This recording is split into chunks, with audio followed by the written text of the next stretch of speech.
ರೈತರು.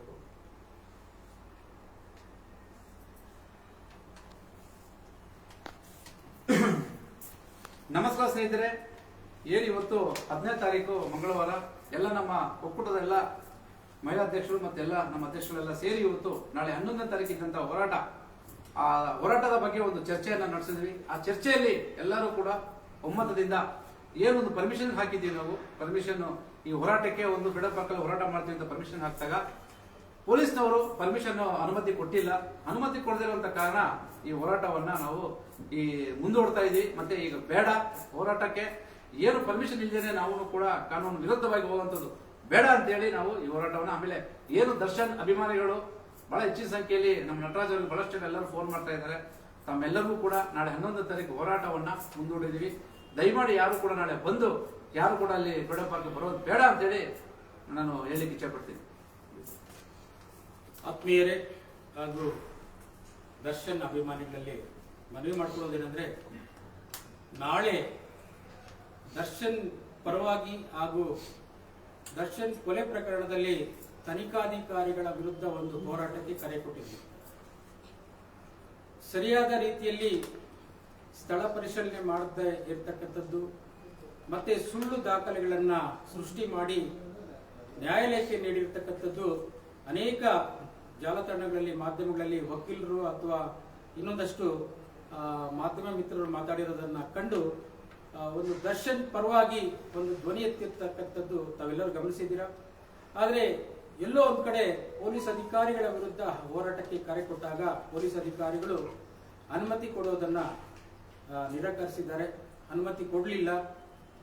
ಅನುಮತಿಯೇ ಕೊಡ್ಲಿಲ್ಲ ಅಂತ ನಾವೇನು ಹೋರಾಟಗಾರರು ಸುಮ್ಮನೆ ಕುಳಿತುಕೊಳ್ಳುವಂತ ಹೋರಾಟಗಾರರಲ್ಲ, ಅದನ್ನು ಧಿಕ್ಕರಿಸಿ ಹೋರಾಟ ಮಾಡಿರ್ತಕ್ಕಂಥ ಅನೇಕ ಉದಾಹರಣೆಗಳಿದ್ದಾವೆ. ನಾಳೆ ಬರೀ ಹೋರಾಟಗಾರರು ಮಾತ್ರ ಬೀದಿಗಿಳಿತಾ ಇಲ್ಲ. ಒಂದು ವೇಳೆ ನಾವು ಹೋರಾಟಕ್ಕೆ ಮುನ್ನುಗ್ಗಿದ್ರೆ ಬರೀ ಹೋರಾಟಗಾರರೇ ಬರಲ್ಲ, ಹೋರಾಟಗಾರ ಜೊತೆಲಿ ಸಾವಿರಾರು ಸಂಖ್ಯೆಯಲ್ಲಿ ದರ್ಶನ ಅಭಿಮಾನಿಗಳೆಲ್ಲ ಬಂದು ಬೀದಿಗಿಳಿತಾರೆ. ಎಲ್ಲೋ ಒಂದ್ ಕಡೆ ಅನುಮತಿ ಇಲ್ಲದಂತಹ ಒಂದು ಹೋರಾಟದಲ್ಲಿ ಭಾಗಿಯಾದ್ರೆ ಹೋರಾಟಗಾರರಿಗೂ ತೊಂದರೆ ಆಗ್ತದೆ. ಬರುವಂತಹ ಸಾವಿರಾರು ಸಂಖ್ಯೆಯಲ್ಲಿ ಅಥವಾ ನೂರಾರು ಸಂಖ್ಯೆಯಲ್ಲಿ ಬರುವಂತಹ ಅಭಿಮಾನಿಗಳಿಗೂ ಸಹ ಏನಾದರೂ ತೊಂದರೆ ಆದ್ರೆ ಅದನ್ನು ಸಹ ನಾವೇ ನೋಡಬೇಕಾಗ್ತದೆ. ದಯವಿಟ್ಟು ಎಲ್ಲರಲ್ಲೂ ಕೇಳ್ಕೊಳ್ಳೋದೇನೆಂದ್ರೆ, ಪೊಲೀಸರು ಅನುಮತಿಯನ್ನ ಕೊಡಲಿಲ್ಲ, ಎಲ್ಲವನ್ನ ಧಿಕ್ಕರಿಸಿ ನಾಳೆ ಹೋರಾಟವನ್ನ ಮಾಡಬೇಕೆಂಬಂತಹ ನಿಟ್ಟಿನಲ್ಲಿ ನಾವೆಲ್ಲ ಒಂದಾಗಿ ಒಟ್ಟಾರೆ ಅಭಿಪ್ರಾಯದಿಂದ ಎಲ್ಲರೂ ಇದ್ವಿ. ಆದ್ರೆ ಇವತ್ತು ಪೊಲೀಸ್ ಅಧಿಕಾರಿಗಳ ಒತ್ತಡ ಹೆಚ್ಚಾಗಿರೋದ್ರಿಂದ ಯಾವುದೇ ಕಾರಣಕ್ಕೂ ನೀವು ಬೀದಿಗೆ ಇಳಿದ್ರೆ ನಿಮ್ಮ ಮೇಲೆ ಕ್ರಿಮಿನಲ್ ಮೊಕದ್ದಮೆಗಳನ್ನು ಹಾಕ್ತೀವಿ ಎಂಬಂತಹ ಒಂದು ಅವರಿವರ ಬಳಿ ಹೇಳ್ಕೊಂಡಿರೋದನ್ನು ಸಹ ನಾವು ಕೇಳಿದ್ದೀವಿ. ಇದೆಲ್ಲ ನಾನು ಮತ್ತೆ ನಮ್ಮ ಸಂಗಡಿಗರು ಅಂದ್ರೆ ಒಟ್ಟಾರೆಯಾಗಿ ಹೋರಾಟಗಾರರು ಬೀದಿಗೆ ಇಳಿದಿದ್ರೆ ಅದೊಂಥರ, ಅಭಿಮಾನಿಗಳು ಬೀದಿಗೆ ಬರೋದರಿಂದ ಅಭಿಮಾನಿಗಳಿಗೆ ಏನು ತೊಂದರೆ ಆಗಬಾರ್ದು ಎಂಬಂತಹ ನಿಟ್ಟಿನಲ್ಲಿ ಈ ಹೋರಾಟವನ್ನ ಕೈ ಬಿಟ್ಟಿದ್ದೇವೆ. ಈ ಹೋರಾಟವನ್ನ ಮುಂದೊಂದು ದಿನ ಅವರು ಅನುಮತಿಯನ್ನ ಕೊಟ್ರೆ ಈ ಹೋರಾಟವನ್ನ ಮತ್ತೊಮ್ಮೆ ಮಾಡಲಿಕ್ಕೆ ಮುಂದೆ ಬರ್ತೀವಿ. ಅಲ್ಲಿಯ ತನಕ ಎಲ್ಲ ದರ್ಶನ ಅಭಿಮಾನಿಗಳು, ಕನ್ನಡಿಗರು, ಚಿತ್ರರಂಗದ ಪ್ರೇಮಿಗಳು, ಕಲಾವಿದರು, ಹೋರಾಟಗಾರರು ನಮ್ಮ ಈ ಒಂದು ನಾಳೆ ಮುಂದೂಡಿರತಕ್ಕಂತಹ ಹೋರಾಟಕ್ಕೆ ಒಂದು ಹೋರಾಟವನ್ನ ದಿನಾಂಕವನ್ನ ಮತ್ತೆ ನಾವು ತಿಳಿಸ್ತೀವಿ. ದಯವಿಟ್ಟು ಎಲ್ಲರೂ ಯಾರು ಸಹ ನಾಳೆ ಗಾಂಧಿನಗರದ ಫ್ರೀಡಂ ಪಾರ್ಕ್ನಲ್ಲಿ ನಡೆಯುವಂತಹ ಹೋರಾಟಕ್ಕೆ ತಾವು ಯಾರು ಬರಬೇಡಿ, ಯಾಕಂದ್ರೆ ಹೋರಾಟವನ್ನ ಮುಂದೂಡಲಾಗಿದೆ. ದಯವಿಟ್ಟು ಎಲ್ಲ ಸಹಕರಿಸಿ ಅಂತ ಹೇಳ್ತಾ ನನ್ನ ಮಾತುಗಳನ್ನು ಮುಗಿಸ್ತಾ ಇದ್ದೀನಿ. ನಮಸ್ಕಾರ.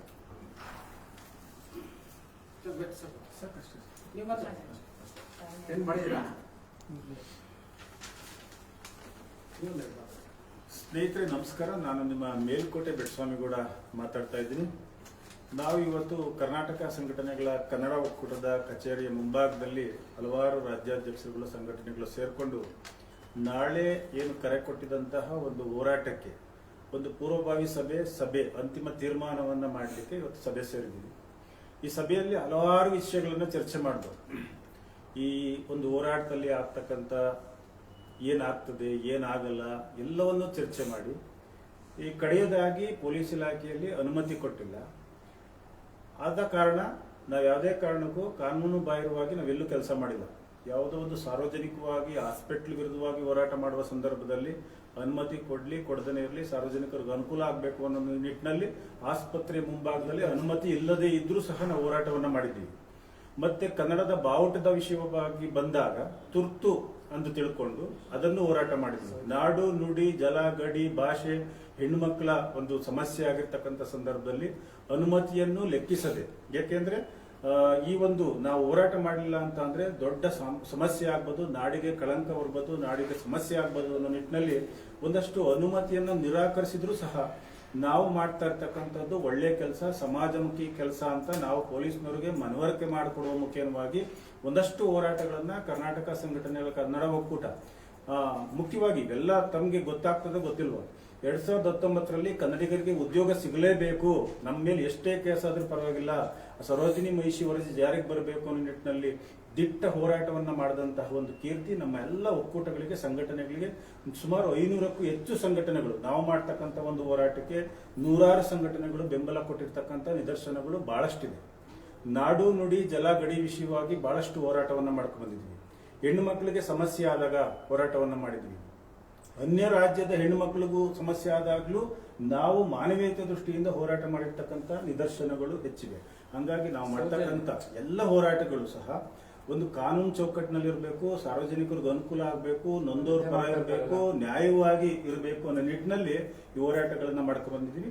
ಇವತ್ತು ನಟರಾಜ್ ಬೊಮ್ಮಸಂದ್ರ ಕರ್ನಾಟಕ ಸಂಘಟನೆಗಳ ಕನ್ನಡ ಒಕ್ಕೂಟದ ಅಧ್ಯಕ್ಷರಾದಂತಹ ಬೊಮ್ಮಸಂದ್ರ ನಟರಾಜರವರು ಕರೆ ಕೊಟ್ಟಂತಹ ಹೋರಾಟಕ್ಕೆ ಒಂದಷ್ಟು ಚರ್ಚೆಯನ್ನ ಮಾಡಿದ್ರು. ಪೊಲೀಸ್ ಇಲಾಖೆಗಳು ಸಹ ನಮಗೆ ಒಂದಷ್ಟು ಸಲಹೆ ಸೂಚನೆಗಳನ್ನ ಕೊಟ್ಟಿದ್ದಾರೆ. ನಾವು ಸಲಹೆ ಸೂಚನೆಯಕ್ಕಿಂತ ನಾವೇ ಸ್ವಇಚ್ಛೆಯಿಂದ ಒಂದಷ್ಟು ವಿಮರ್ಶೆಯನ್ನ ಮಾಡ್ತೀವಿ. ಇದರಲ್ಲಿ ಆಗ್ತಕ್ಕಂಥ ಆಗುಹೋಗುಗಳೇನು, ಮುಂದೆ ಏನಾಗ್ತದೆ, ಏನಾಗಬಾರ್ದು ಅನ್ನೋ ನಿಟ್ಟಿನಲ್ಲಿ ಚರ್ಚೆಯನ್ನ ಮಾಡಿ ಮನಗಂಡು ಅಂತಿಮವಾಗಿ ನಾಳೆಯ ಹೋರಾಟವನ್ನ ನಾವು ಕೈಬಿಟ್ಟಿದ್ದೀವಿ. ಹಂಗಾಗಿ ಯಾರೆಲ್ಲ ಹೋರಾಟಕ್ಕೆ ಬರ್ಲಿಕ್ಕೆ ಸಿದ್ಧತೆಯನ್ನ ಮಾಡ್ಕೊಂಡಿದ್ರೆ ದಯಮಾಡಿ ಯಾರೂ ಸಹ ಹೋರಾಟಕ್ಕೆ ಬರಬೇಡಿ, ಹೋರಾಟ ಇಲ್ಲವೇ ಇಲ್ಲ. ಮುಂದಿನ ದಿನಗಳಲ್ಲಿ ಸದೃಢವಾದ ಒಂದು ದಾಖಲಾತಿ ಇದ್ರೆ, ದಾಖಲೆಗಳಿತ್ತು ಅಂತ ಅಂದ್ರೆ ಖಂಡಿತವಾಗೂ ಪೊಲೀಸ್ನವರ ಅನುಮತಿಯ ಜೊತೆಯಲ್ಲಿ, ಪೊಲೀಸ್ನವರ ಬಂದೋಬಸ್ತ್ನ ಜೊತೆಯಲ್ಲಿ ಹೋರಾಟವನ್ನ ಮಾಡೋಣ ಅಂತ ಹೇಳ್ತಾ ನನ್ನ ಮಾತನ್ನ ಮುಗಿಸ್ತಾ ಇದ್ದೀನಿ. ಧನ್ಯವಾದಗಳು.